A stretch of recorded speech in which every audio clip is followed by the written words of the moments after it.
everyone, welcome back to this classes. My name is Shaista Parveen and you are watching SS classes. So all my dear students, today I will discuss the biology class 9 ICSE board. The name of chapter is structure and germination of seed, and today we discuss about chapter number 6 unit 3 plant physiology. तो बच्चा लोग, आज की video में हम लोग germination of seed के बारे में पढ़ने वाले हैं। हम लोगों ने इसके प्रीवियस के वीडियो में जो इसके बच्चे पहले के टॉपिक थे वो सब डिस्कस कर लिए थे। चलो आज हम लोग स्टार्ट करने वाले हैं जर्मिनेशन को, और आज हम लोग पूरी कोशिश करेंगे कि इस चैप्टर को पूरा फिनिश कर दें, क्योंकि आपके एग्ज़ाम बहुत करीब आए, इसलिए मैं वीडियो ऐसा बना रही हूँ जिसमें 1 या 2 पार्ट में हम लोग इस चैप्टर को पूरा फिनिश कर लें और कुछ भी छूटे भी ना। तो इसीलिए मैं आप लोग को शॉर्ट में और एकदम एक्यूरेट चीज़ पढ़ा रही हूँ, वो चीज़ पढ़ा रही हूँ आपको, एक्यूरेट चीज़ जो आपके एग्ज़ाम से रिलेटेड है। और आप देख रहे हो कि मैं बुक से ही पढ़ा रही हूँ, तो बुक में ऐसा कोई भी टॉपिक आपका नहीं रहा जो छूटा रह जा रहा है, मैं सबको पढ़ा रही हूँ। सो जो भी बच्चे क्लास 9 के वीडियो देख रहे हैं तो वो अपने फ्रेंड के साथ भी इसको ज़रूर शेयर करें, ताकि उनके लिए भी आगे हेल्पफुल हो सके ये, ठीक है। तो चलो स्टार्ट करते हैं अपने आज की वीडियो को without wasting the time. Let's get start the video. First we discuss about the germination. What is germination? तो बेटा, the seed contain a dormant embryo. आप लोगों ने देखा है कि सीड जो होती है वो डॉर्मेंट एम्ब्रियो में रहती है, मतलब उसमें पास जो एम्ब्रियो होता है वो डॉर्मेंट होता है ना। कि अगर ड्राई सीड होगी, सूखी सीड होगी, तो उसका एम्ब्रियो जो होता है वो कैसे रहेगा? इनएक्टिव रहेगा। जैसे मैंने आपको कल बताया था एग्जाम्पल के तौर पे कि आपके घरों पर जो बंद रखे हुए डब्बे में, कंटेनर में रखे हुए, मम्मी ने रखा हुआ है राजमा को, चनों को, तो चने के जो सीड हैं वो सब क्या है? वो सब ड्राई कंडीशन में पड़े हुए हैं, इनएक्टिव, क्योंकि उनको सूटेबल कंडीशन ही नहीं मिल रही है। उनको फ्रिज में उठा कर रख दिया मम्मी ने, है ना। तो वहाँ पर टेम्परेचर इतना ज़्यादा कोल्ड है कि वहाँ पर सीड हमारी जर्मिनेट नहीं कर पाती, वहाँ पर ग्रो ही नहीं कर पाती, ठीक है। तो ऐसी कंडीशन जहाँ पर सीड हमारी ग्रो नहीं कर पाती है, तो वहाँ पर हमारा एम्ब्रियो इनएक्टिव रहता है, वहाँ पर उसका कोई काम नहीं, कोई ग्रो अप नहीं दिखाई देगा। So it is said to be dormancy मतलब पीरियड ऑफ रेस्ट, जहाँ पर हमारी सीड क्या कर रही है? रेस्ट में है, आराम कर रही है। Outwardly it appear to be without life, but in fact all chemical activities of life are going on it, ठीक है। हमें कैसी दिखाई दे रही है ये कि इसमें कोई लाइफ ही नहीं है, ठीक है, बट उसको बस एक ज़रा सा सीड को क्या चाहिए? बस एक सुटेबल कंडीशन मिलनी चाहिए, बस वो ग्रो करके आपको दिखा देगी कि नहीं भाई वो लाइव है, वो ज़िंदा है। सो ड्राई सीड जो होती है वो consume water and give out carbon dioxide both extremely minute quantities. जो ड्राई सीड होती हैं, जो सूखी सीड होती हैं, उसमें ऑक्सीजन भी निकल जो है होता है और गिव आउट होता है, और कार्बन डाइऑक्साइड भी होती है, ठीक है। लेकिन वो जो प्रोसेस होता है बहुत ही ज़्यादा स्लो, माइन्यूट होता है, बहुत कम होता है। बोथ एक्सट्रीमली माइन्यूट क्वांटिटीज़, बहुत दोनों ही कंडीशन जो है बहुत कम क्वांटिटीज़ में होती हैं। ये हीट करती हैं, रिलीज़ करती हैं एनर्जी को भी। When place under proper condition, और जब हम इनको एक प्रॉपर कंडीशन में रख देंगे, जब हम सीड को एक प्रॉपर कंडीशन देंगे, लाइक हम लोग उसको मिट्टी में डाल करके उसको पानी देंगे अच्छे से, उसको सनलाइट अच्छे से मिल रही है, तो वो अपना खुद से जर्मिनेट करके अपने आप को जर्मिनेट करके नए प्लांट्स में अपने आप को बना लेंगे। सो डॉर्मेंट एम्ब्रियो जो होता है awakens it become active and start growing into seedling. जो डॉर्मेंट एरिया होता है वो क्या होता है? That is it become active, है ना, स्टार्ट ग्रोइंग इनटू सीडलिंग। वो ग्रो करना चाह रहा है किसमें? सीडलिंग में। सो जितने भी चेंजेस होते हैं फॉर्मेशन ऑफ सीडलिंग के दौरान जो भी चेंजेस होते हैं उसको हम लोग बोलते हैं जर्मिनेशन। या फिर आप लोग एक डेफिनेशन ये भी याद कर सकते हो कि जर्मिनेशन एक तरीके का प्रोसेस है जहाँ पर फॉर्मेशन होता है सीडलिंग का, यानी वहाँ पर क्या होता है? जो हमारा सीड है वो सीडलिंग में कन्वर्ट होता है, मतलब यंग प्लांट्स में, यंग बेबी प्लांट्स में कन्वर्ट हो जाता है, जिसको हम लोग बोलते हैं फ्रॉम द एम्ब्रियो से। अब छोटा सा बेबी था, एम्ब्रियो से वो कन्वर्ट हुआ किस में? सीडलिंग से। अब सीडलिंग से वो जर्मिनेट हो जाएगा किसमें? जर्मिनेशन हो जाएगा उसका। तो जर्मिनेशन एक ऐसा प्रोसेस है जहाँ पर फॉर्मेशन होता है सीडलिंग का, यानी कि सीडलिंग बनती है एक, जो किससे डेवलप होती है? एम्ब्रियो से। जो फ्रेश सीड होती है, आप लोग ये डेफिनेशन इजीली इसकी याद करना, बहुत छोटी सी डेफिनेशन है। Germination is a process in which formation of a seedling develop from a embryo. Fresh seed जो होती है किसी प्लांट की, नॉर्मली उसमें जर्मिनेशन जो होती है वो कंडीशन जो होती है फेवरेबल होनी चाहिए। Must pass through the period of dormancy during which undergoes physical maturation, क्योंकि उस दौरान हमारा जो सीडलिंग है, यानी कि सीड को जब हम लोग जर्मिनेट करवा रहे हैं, तो उस समय हमारी सीडलिंग में बहुत सारे बदलाव आते हैं। छोटा सा अंकुर फूट जाता है। अभी आप लोग एक रख लो कि चने को उठा करके आप लोग पानी में डाल दो, है ना, पानी में भिगो कर रात भर में रख दो, तो देखोगे कुछ चने ऐसे होंगे जो अंकुरित हो जाते हैं। अंकुरित यानी कि उनके ऊपर एक सीड, उनके ऊपर क्या निकल जाता है, उनके ऊपर नीचे एक रेडिकल्स निकल जाती है ना। सो कितनी जल्दी वो लोग मतलब एक दिन में कितना बदलाव आ जाता है। तो वैसे ही हमारा सीड जो है वो, उसको अगर सूटेबल कंडीशन मिली तो उसमें बहुत सारे फिजिकल मैचुरेशन आप देखने को मिलेंगे आपको। अब भाई देखते हैं कि ऐसी कौन कौन सी कंडीशन है जो हमारे जर्मिनेशन के लिए बहुत इंपॉर्टेंट है, जो हमारे सीड के जर्मिनेट करने के लिए, ग्रो करने के लिए इंपॉर्टेंट है। सबसे पहली बात वाटर। वाटर जो होता है, water suitable temperature, air necessary है जर्मिनेशन के लिए। पहले बात करें वाटर की, तो कोई भी सीड जो होती है उसको वाटर की ज़रूरत होती है इन्वायरमेंट से, that is from soil the nature condition. Water absorb all over the surface but mainly through the micropyle. हमने बताया था कि जो हम लोग का सीड है भाई, उसके पास अभी इतने सारे मतलब अभी उसका लीफ में नहीं बना है। लीफ से वो क्या करती, लीफ से या स्टेम से वो वाटर को एब्जॉर्ब करती, बट अभी उसके पास ये सारे स्ट्रक्चर नहीं है क्योंकि वो बेबी प्लांट है, वो बेबी है ना। तो इसी वजह से वो जो अपना एब्जॉर्प्शन करती है वाटर का, वो उसके ज़रिए करती है। किसके ज़रिए? माइक्रोपाइल के ज़रिए, जो मैंने आपको पहले ही बताया था कि water absorb all over the surface, वो अपने सरफेस से करती है, लेकिन ज़्यादा मेनली जो है माइक्रोपाइल से करेगी। माइक्रोपाइल में टाइनी पोर्स होते हैं। 2 मेन यूजेस हैं वाटर के। पहला तो seed swell and consequently the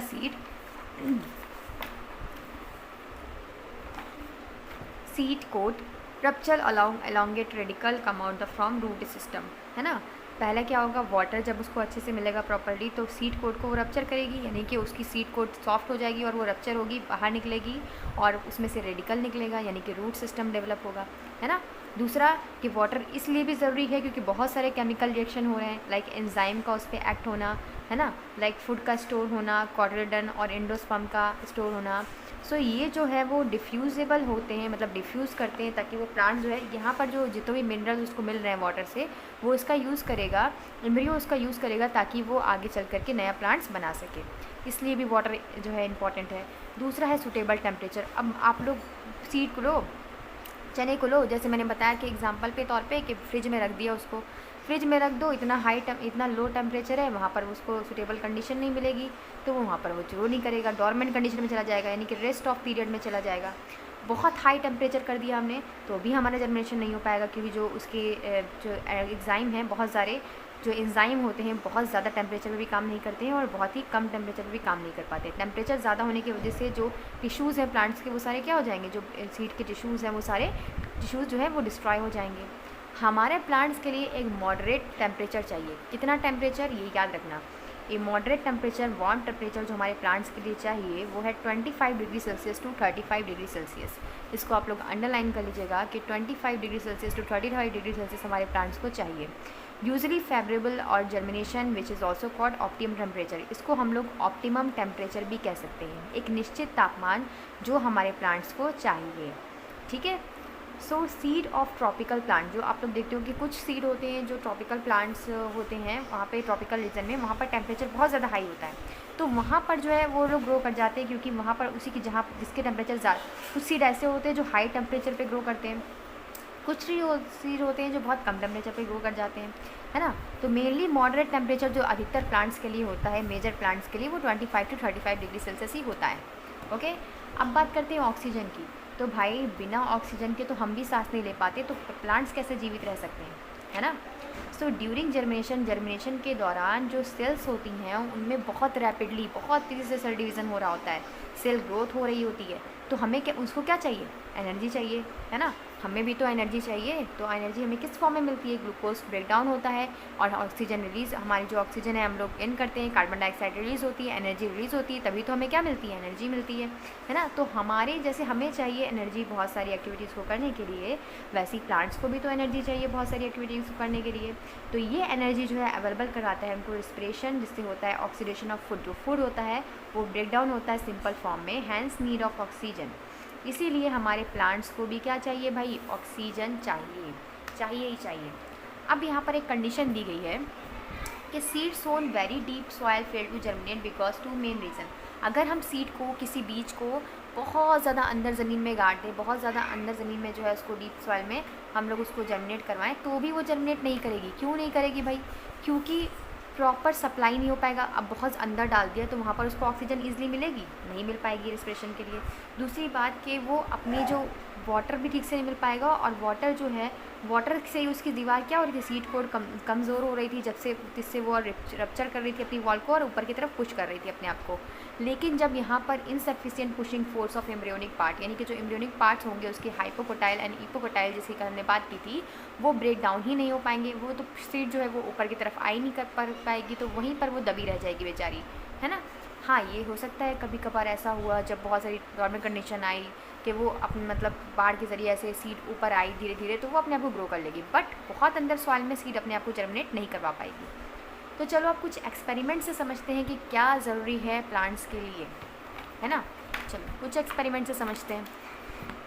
तो कुछ एक्सपेरिमेंट है। सबसे पहला एक्सपेरिमेंट है experiment to prove that water is necessary for germination. कैसे पता लगाएंगे कि वाटर जो है बहुत ज़रूरी है जर्मिनेशन के लिए।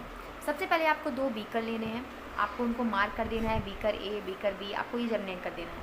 अब आपको कोई भी एक सीड लेनी है, मान लो आप चने की सीड ले लो, चिकपी ले लो या तो, है ना। तो आप लोग को एक कॉटन लेना है और उसको थोड़ा सा गीला कर देना है। उसको थोड़ा सा गीला करने के बाद आपको सीड को उसमें उस कॉटन में रख देना है। आपको बी वाले के साथ क्या करना है, वहाँ पर आपको वही सीड लेनी है, लेकिन वहाँ पर आपको कॉटन जो है, जो रुई है, वो ड्राई लेनी है और आपको रूम टेम्परेचर पे उसको ऑर्डिनरी टेम्परेचर पे रख देना है। अब आप लोग 2 दिन बाद जब देखोगे, जो बीकर ए था उसमें आपको दिखाई देगा, जिसमें आप लोगों ने गीला कॉटन रखा था सीड के अंदर, तो आपने देखा कि उस बीकर में जो है उस बीकर में थोड़ी सी सीड जो है जर्मिनेट होगी, उसमें अंकुरित सीड हो जाएंगे। जैसा कि इसमें देखो दिखाई दे रहा है अंकुरित सीड, है ना। यहाँ पर देखो दिखाई दे रहा है आपको, ये देखो इसके अंदर आपको दिखाई दे रहा है अंकुर, ठीक है, सोक जर्म सीड। बट आपको ये जो बीकर बी है, इसमें ऐसा कोई भी चेंज नहीं दिखाई दिया, जैसा था वैसे ही रहने। क्यों रह गया भाई ऐसा? क्योंकि यहाँ पर हमारे प्लांट्स को, ठीक है, क्योंकि हमारा जो, मैं सिर्फ समझाने के लिए कह रही हूँ, ठीक है, यहाँ पे मत देखना क्योंकि यहाँ पर कुछ और यूज़ किया गया है, यहाँ पर दूसरा साइड यूज़ किया गया। बस बीकर को देखो, है ना, बीकर को देखो और उसकी सीट को देखो। इसको अभी मत करो क्योंकि दूसरे एक्सपेरिमेंट के लिए, है ना। तो वहाँ पर होता क्या है कि बी वाला जो है वो जर्मिनेट नहीं कर पाएगा, क्योंकि वहाँ पर उसको सुटेबल कंडीशन नहीं मिलेगी, है ना। सुटेबल कंडीशन नहीं मिलेगी उसको, प्रॉपरली जो है हमें वाटर नहीं मिलेगा, इसी वजह से वो वहाँ पर वैसी की वैसी ही रह जाएगी, उसमें कोई चेंज नहीं आएगा। अब एक्सपेरिमेंट नंबर 2 में कह रहा है कि 2 बीकर हमें लेने हैं। क्या पता लगा रहे हैं यहाँ पे हम पता लगा रहे हैं कि क्यों प्लांट्स को जो है टेम्परेचर सूटेबल होना चाहिए, क्यों होना चाहिए भाई। तो हमें 2 बीकर लेने हैं यहाँ पर, उसका ए और बी नाम दे देना है ना। अब यहाँ पर हमने एक जगह क्या लिया, ग्रीन ग्राम सीड ली है, जो wet cotton wool each 2 beakers and keep beakers on ordinary room beaker, बीज रेफ्रिजरेटर। हमें एक बीकर को क्या करना है, रूम टेम्परेचर पे रख देना है, और दूसरे बीकर को उठा करके कहाँ रख दिया, इसने फ्रिज में रख दिया। तो इन डे और 2 मतलब 1 दिन बाद या 2 दिन बाद आप लोग क्या देखोगे, 1 दिन बाद या 2 दिन बाद आप लोग देखोगे कि जो सीड थी बीकर ए में वो जर्मिनेट कर रही है, जबकि जो सीड थी बीकर बी में उसमें कोई भी जर्मिनेशन के साइन जो है वो नहीं आ रहे हैं। दे में जर्मिनेट आफ्टर सेवरल डेज, वो काफ़ी टाइम बाद जो है, या फिर काफ़ी टाइम बाद वो जर्मिनेट कर रही है। तो not the exact seed of beaker A show the important suitable temperature for germination. इसका मतलब है कि हमारे प्लांट्स को, हमारे बेबी सीड को क्या चाहिए, एक सुटेबल टेम्परेचर चाहिए, जो मॉडरेट टेम्परेचर मैंने आपको बताया था, क्या कितना था, 25 degree to 35 degree Celsius, that is called optimum temperature. चलो अब देखते हैं थर्ड एक्सपेरिमेंट में कह रहा है कि experiment to prove that air is necessary to germination, यानी एयर या ऑक्सीजन जो है वो ज़रूरी है जर्मिनेशन के लिए। क्यों, कैसे साबित करेंगे इसको। देखो यहाँ पर भी 2 क्रोनिकल फ्लास्क लिए गए हैं, जिसमें ए रखा गया है, जिसका नाम ए और बी रखा गया है। इस एक में स्प्रेड वेट कॉटन, एक में क्या किया गया है कि गीला कॉटन का यूज़ किया गया है, और इस फ्लास्क को जो है सोक कर दिया गया, ग्राम सीड में लगाया गया। Lower small test tube and containing alkaline, इसमें यहाँ पे प्लेन वाटर लिया गया है, और यहाँ पर पैरागोलिक एसिड पता है क्या करता है। पैरागोलिक एसिड जो होता है, पायरोगैलिक एसिड, ये हमारा जो है ऑक्सीजन को एब्जॉर्ब कर लेता है। क्या कर लेता है, ऑक्सीजन को एब्जॉर्ब कर लेता है। तो यहाँ पर क्या किया इसने कि जब हमने इसमें डाला, हमने प्लेन वाटर का यूज़ किया, वेट कॉटन था, तो यहाँ पर हमारी सीड जर्मिनेट कर जाएगी। लेकिन जहाँ पर हमने एल्कलाइन पैरागोलिक एसिड का यूज़ किया था, वो तो ऑक्सीजन को एब्जॉर्ब कर लेगा, जिसकी वजह से हमारी सीड जो है वो जर्मिनेट नहीं कर पाएगी, यानी कि क्योंकि उसको ऑक्सीजन नहीं मिल पा रही है ना। यहाँ पर हमारा जो सीड है उसको ऑक्सीजन मिल पा रही है वाटर से, लेकिन यहाँ पर उसको ऑक्सीजन नहीं मिल पा रही है। इसी वजह से वो सीड जो है वो इन एब्सेंस ऑफ ऑक्सीजन कोई भी जर्मिनेशन वाली क्वालिटी उनमें शो नहीं करेगी, ठीक है। एक और एक्सपेरिमेंट है हमारा, बहुत ही मज़ेदार एक्सपेरिमेंट है ये। देखो 3 बीन सीड एक्सपेरिमेंट। इसमें हम लोग को 3 बीन की शीट लेनी है, यानी हाँ राजमा, मैं बात कर रही हूँ राजमा की। राजमा लेने हैं आपको, और इसमें क्या करना है आपको, 3 air dried bean seed are taken tied to glass slide 3 position as shown the figure. This slide is kept beaker containing water and managed that to top the above water and room the completely immerse the water. Experiment set up the few days and result of following. Middle days germinate and both oxygen and water. अब देखो यहाँ पर इस diagram में आपको देखो एक slide का यूज़ किया गया, एक बीकर का यूज़ किया गया है, और इसमें 3 सीड को बार से मतलब बारी बारी से लगा दिया गया है। तो जो सीड बहुत अंदर है पानी के, बहुत अंदर है पानी के, आप देखोगे कि वो थोड़ा सा जर्मिनेट करी है, थोड़ा सा जो है उसके अंदर चेंज आया है। बहुत बॉटम है, थोड़ा सा जो है जर्मिनेट करेगी, फिर अपनी जैसी है वहीं पर रुक जाएगी। अब देखोगे सबसे ऊपर वाले को देखो, सबसे ऊपर वाला जो है उसको ना तो पानी मिल रहा है ठीक से, और ना ही उसको ऑक्सीजन तो मिल रही है लेकिन पानी नहीं मिल रहा है। तो वहाँ पर वो क्या करेगा, वहाँ पर उसको पानी नहीं मिल रहा है तो वो भी जर्मिनेट नहीं कर पाएगा। जो टॉप सीड है does not germinate, all get only oxygen but no water, उसको सिर्फ ऑक्सीजन मिल रही है, वाटर नहीं मिल रही है। जो बॉटम वाली सीड है वो जर्मिनेट जो है थोड़ा सा करेगी और स्टॉप कर देगी, क्योंकि इमरजेंस रेडिकल्स, क्योंकि उसका जो रेडिकल्स है फैल ही नहीं पाएंगे। और यहाँ पे वाटर तो यहाँ पर ये वाटर तो मिल रहा है इसको, लेकिन ऑक्सीजन बहुत कम मिल रहा है, ऑक्सीजन बहुत कम मिल रहा है, इसी वजह से ये जर्मिनेट नहीं कर पाएगी। बट आप जो देखोगे बीच वाली सीड को, तो बीच वाली मिडल सीड जो होगी वो जर्मिनेट करेगी। It gets both oxygen and water, because ये पार्शली मतलब आधा पानी में डूबी और आधा बाहर है, यानी इसको ऑक्सीजन भी मिल रहा है और इसको पानी भी मिल रहा है, तो ये जर्मिनेट कर जाएगी। तो ये कुछ एग्जांपल थे जिससे आप लोग देख सकते हो कि प्लांट्स के लिए ऑक्सीजन कितना ज़रूरी है, वाटर कितना ज़रूरी है ना, कितना ज़रूरी है। आप लोग देखें टेम्परेचर भी कितना ज़रूरी है। तो चलो अब देखते हैं टाइप ऑफ जर्मिनेशन को, टाइप्स ऑफ जर्मिनेशन को, कितने टाइप के जर्मिनेशन होते हैं भाई। तो देखो both epicotyl and hypocotyl of seed never elongate together during germination. दोनों एपिकोटाइल हाइपोकोटाइल सीड जो होती हैं वो कभी इलोंगेट नहीं होंगी आपस में जर्मिनेशन के दौरान। ये जो है एपिक या तो किसी प्लांट्स में या तो एपिकोटाइल होगी या तो हाइपोकोटाइल होगी, उनके इलोंगेट्स करेंगी वो। इफ़ एपिकोटाइल इलोंगेट्स, अगर किसी सीड से एपिकोटाइल बन रही है, एपिकोटाइल निकल रहा है, तो इसका मतलब है कॉटिलेडन जो होता है अंडरग्राउंड है, मतलब कॉटिलेडन ज़मीन के अंदर धंसा हुआ है, और ground seed just a ground, and germination is called hypogeal. तो इस तरीके का जर्मिनेशन जो होता है जिसमें हमारी एपिकोटाइल क्या होगी, हमारी एपिकोटाइल से जर्मिनेशन स्टार्ट होगा, उसे हम बोलेंगे हाइपोजियल, जैसा बी और ग्राम में आपको देखने को मिलेगा। अगर हाइपोकोटाइल इलोंगेट हो रहा है, कॉटिलेडन जो है पुश कर रहा है ground, the type of germination is called epigeal. अभी यहाँ पर आप लोग को मैं यहाँ पर इस डायग्राम के जरिए समझाती हूँ। यहाँ पर देखो कैसे हम लोग देखेंगे, यहाँ पर दिया है कि germination in some common seed, pea seed में देखो हाइपोजियल जर्मिनेशन होता है, कैसे होता है। तो यहाँ पर क्या हो रहा है कि जो कॉटिलेडन है underground the germination is hypogeal. यहाँ पर जो हमारा कॉटिलेडन है वो कहाँ है, ज़मीन के नीचे। यहाँ पर हमारा कॉटिलेडन कहाँ है, ज़मीन के नीचे, अर्थ सरफेस के नीचे। तो जहाँ पर हमारा कॉटिलेडन ज़मीन के नीचे होगा, ये आप लोग को याद कर लेना है, द कॉटिलेडन्स, ये वाला पॉइंट, ठीक है, ये वाला पॉइंट। सो क्या होगा, the cotyledons remain underground and germination is hypogeal. जब कॉटिलेडन हमारा जो है अंडरग्राउंड के नीचे होगा तो जो प्रोसेस होगा जर्मिनेशन का वो हाइपोजियल होगा। हाइपो मतलब बिलो यानी नीचे, जियो मतलब अर्थ, अर्थ के नीचे जो होगा, कॉटिलेडन अर्थ के नीचे होगा, तो वैसी कंडीशन में हमारा जो जर्मिनेशन होगा वो हाइपोजियल होगा, है ना। दूसरी बात यहाँ पर एग्जांपल लिया गया कि seed absorb water swell considerably. Seed को जब वाटर एब्जॉर्ब कर लेती है तो वो थोड़ा सा फूल जाती है, और वहाँ पर टेस्टा हमारा जो सॉफ्ट हो जाता है, मुलायम हो जाता है, और वो फट जाता है। फटने के बाद रेडिकल्स उसमें से निकलती हैं जो ग्रो करती हैं डाउनवर्ड रीजन में, और बाद में जाकर वो क्या बन जाती हैं, रूट सिस्टम। एंड प्रीम्यूल्स जो है वो अपवर्ड डायरेक्शन में, हमारा पहले ही बता चुकी हूँ कि प्रीम्यूल्स जो है वो ऊपर की तरफ हमारा क्या करेगा, ग्रो करेगा, और बाद में वो क्या बना लेगा, हमारा शूट सिस्टम बना लेगा। तो in earlier stage of development, जब हमारी सीड जो है वो ग्रो कर रही होती है, जब उसका अर्लियर डेवलपमेंट हो रहा है, तो प्रीम्यूल्स जो होता है वो आर्च्ड होता है, प्रोटेक्ट करता है यंग शूट को, इंजरी से बचाता है during emergence from the soil. Cotyledons जो होती है वो सप्लाई करती है फूड को till seedling able to exist independently, तब तक उसको जो है वो न्यूट्रिशन प्रोवाइड करती है, फूड सप्लाई करती है, जब तक कि हमारी सीड जो है वो खुद से इंडिपेंडेंटली अपना भोजन खुद से बनाने ना लगे। जब तक उसमें पत्तियाँ नहीं निकल पाएंगी वो अपना फूड खुद से नहीं बना पाएगी, इसी वजह से तब तक वो उसको देती रहती है। तो लेटर बाय विदर एंड श्रिवल शप अब, ठीक है। और उसके बाद हम देखते हैं कि जो कॉटिलेडन्स जो है अंडरग्राउंड के नीचे है, जर्मिनेट कर जाता है, डेट इज़ कॉल्ड हाइपोजियल, है ना।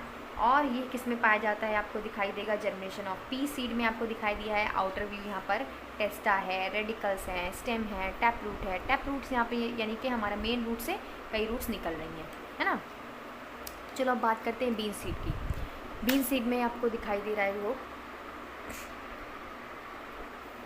ठीक है। बीन सीड की बात करते हैं तो the seed absorb water and soil.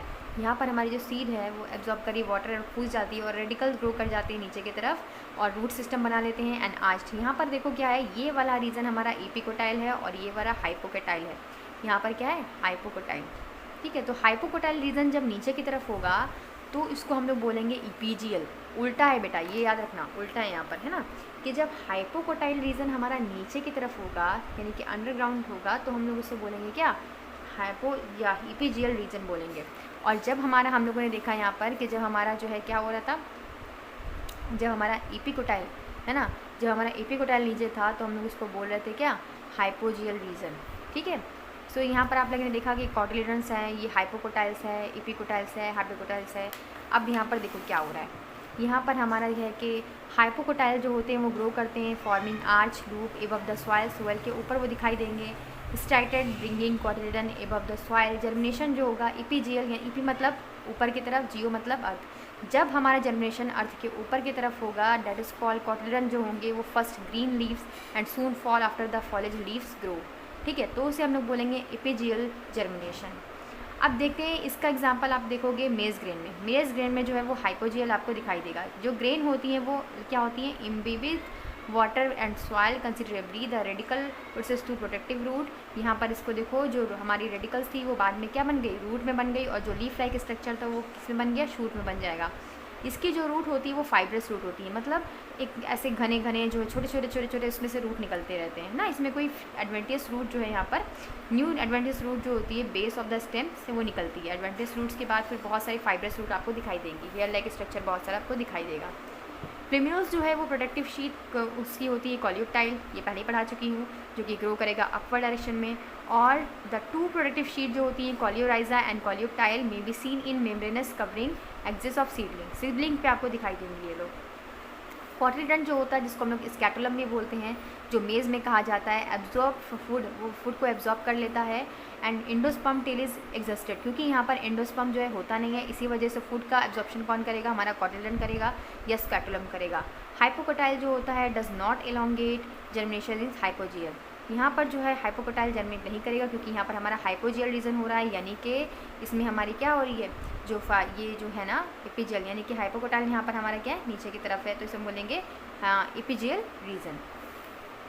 Viviparous germination क्या होता है, अब बहुत सारे प्लांट्स में आप लोगों ने देखा होगा बेटा विविपेरस में कि बहुत सारे मैंग्रोव लाइक प्लांट जैसे राइजोफोरा है, सोमेरेंटिया है, हाँ show special mode of germination. उसमें एक स्पेशल टाइप का जर्मिनेशन आपको देखने को मिलेगा जिसको हम लोग बोलेंगे विविपेरी। इसका मतलब है कि इसमें सीड जर्मिनेट करती है इनसाइड द फ्रूट, यानी कि जो सीड जर्मिनेट करेगी फ्रूट के अंदर जर्मिनेट कर जाएगी। सोचो आप लोग क्या हो रहा है यहाँ पर कि जो सीड है हमारी वो फ्रूट के अंदर ही जर्मिनेट कर जा रही है। जो प्लांट्स है वो drop into seedling soil develop root itself, ठीक है। Viviparous producing live young ones, यानी कि अपने आप को ये खुद प्रोड्यूस करवाते हैं क्योंकि ये फ्रूट से ही इनकी सीडलिंग जो होती है वो निकल जाती है। इनका फ्रूट जो था वो किस में कन्वर्ट हो गया, फ्रूट से ही ये सीडलिंग बन गई, सीडलिंग से रेडिकल बन गए, रेडिकल से hypocotyl region, and hypocotyl region हमारा कहाँ जा रहा है, ऊपर की तरफ जा रहा है ना। तो Rhizophora showing viviparous germination. Rhizophora जो है इसमें राइजोफोरा का एग्जाम्पल दिया गया जो आपको दिखा रहा है viviparous germination, seedling growing in mud, mud में किस तरीके से निकल रहा है, जो फ्रूट था वही कन्वर्ट हो गया बाद में जाकर किसमें, एक न्यू प्लांट्स में, बिग प्लांट्स में। अब भाई सीडलिंग क्या होती है, ठीक है। So germination in any plants and with the formation of seedling. किसी भी प्लांट्स के जर्मिनेशन में जो उसकी एंड फॉर्मेशन होता है वो सीडलिंग, यानी कि बाद में उसकी सीडलिंग होती है। सीडलिंग एक ऐसी स्टेज है ग्रोथ ऑफ प्लांट की जिसमें सीड जो होती है it become fully independent of the food store in it. जैसे आप लोग बोल दिया जाए, अगर हम लोग ह्यूमन बींग से बात करें तो एडल्ट, यानी कि जब बच्चे क्या होते हैं, एडल्ट कंडीशन में जा रहे होते हैं, तो वो एक तरीके से अपने आप को क्या कर रहे थे, इंडिपेंड कर रहे होते हैं, यानी अपना वो खुद से सारा काम करने लगते। तो वैसे ही प्लांट्स जो है, जब अपना प्लांट्स की वो कंडीशन जब वो अपने आप को पूरी तरीके से तैयार कर रहा होता है ताकि वो इंडिपेंडेंटली फूड स्टोर कर सके, खुद से स्टोर कर सके, खुद से अपना जर्मिनेशन करवा सके, सीडलिंग स्टेज में जा सके, so that is called seedling. Seedling is a stage in growth of plant from seed before it is become wholly independent of in food store in it. Okay, so root जो होती है seedling की, वो absorb करती है water को, minerals को, soil से, एंड लीफ जो होती है वो स्टार्ट करती है अपना खुद से खाना बनाना स्टार्ट करती है। यानी फूड जो हमारी जो सीड है, जब वो अपने आप को तैयार कर रही होती है कि वो खुद से अपना खाना बना ले, या फिर जो ग्रोइंग स्टेज है वो अपने आप को तब्दील करने के लिए उसमें स्टेज में परिवर्तन ला रही होती है, तो उन्हीं सारी स्टेजेस को मिलकर बनता है सीडलिंग। लीफ जो है फिर अपना खाना खुद से बनाने लगती हैं, and which keep growing become mature plants and produce flower seeding stem turn.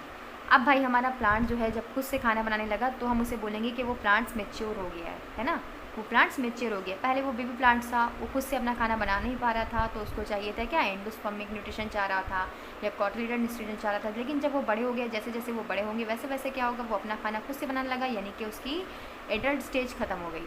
तो seedling is a adult stage हम बोल सकते हैं कि जब वो अपने आप को पूरी तरीके से इंडिपेंडेंट कर रहा होता है ताकि वो खुद से अपना फूड को प्रिपेयर कर सके, है ना, और प्लांट्स की ग्रोथ में हेल्प कर सके। सो ये चैप्टर हम लोग का फुल टू फिनिश हो चुका है। आपको वीडियो कैसी लगी, लाइक कीजिएगा, फ्रेंड के साथ ज़रूर शेयर कीजिएगा। Thank you, keep watching.